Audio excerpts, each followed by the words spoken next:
দেশের রাজনীতিতে জামায়াতের উত্থান নিয়ে যখন ঘরে বাইরে তুমুল আলোচনা, তখন দলটির লোগো পরিবর্তনের খবরে তৈরি হয়েছে নতুন কৌতূহল ও প্রশ্ন। নির্বাচনের আগে আচমকা কেন এই পরিবর্তন? এর পেছনে কি কোনো কৌশলগত বার্তা লুকিয়ে আছে? সম্প্রতি জামায়াতের নতুন লোগো প্রকাশ্যে এসেছে, যা আগের লোগোর চেনা কাঠামো থেকে একেবারেই ভিন্ন।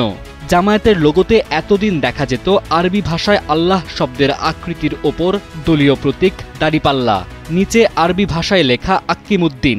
তবে প্রকাশ্যে আসা নতুন লোগোতে এসব নেই, সেখানে জায়গা করে নিয়েছে কলমের নতুন প্রতীক, সঙ্গে দাড়িপাল্লা।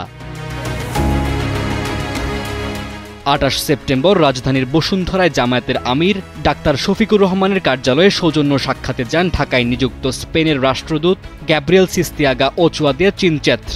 সেখানকার একটি ছবিতে জাতীয় পতাকার আদলে দেখা যায় জামায়াতের নতুন লোগো, যা দ্রুত ছড়িয়ে পড়ে সামাজিক যোগাযোগ মাধ্যমে এবং জন্ম দেয় নানা জল্পনা কল্পনার। অনেকেই প্রশ্ন তুলছেন, এই পরিবর্তনের তাৎপর্য কি? জামায়াত কি তাদের রাজনৈতিক অবস্থান, আদর্শ বা কৌশলে বড় কোনো রদবদলের ইঙ্গিত দিচ্ছে?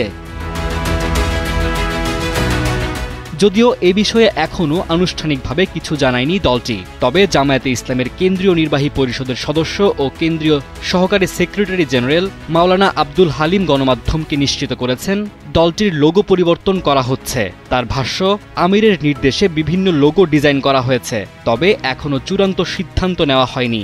স্পেনের রাষ্ট্রদূতের সঙ্গে সাক্ষাতের সময় যে লোগোটি প্রকাশ পেয়েছে সেটি ভুলবশত ছবিতে চলে এসেছে বলেও দাবি করেছেন তিনি। তবে এটুকু নিশ্চিত, নতুন লোগো আসছে এবং তা আসন্ন জাতীয় নির্বাচনের আগে দলটির গোটা ভাবমূর্তিকেই নতুন আঙ্গিকে উপস্থাপন করতে পারবে। প্রশ্ন রয়েই যায়, জামায়াত কি নতুন প্রজন্মকে আকৃষ্ট করতে লোগো বদলের মাধ্যমে নিজেদের আধুনিক রূপ তুলে ধরতে চাইছে, নাকি রয়েছে ভিন্ন কোনো রাজনৈতিক কৌশল?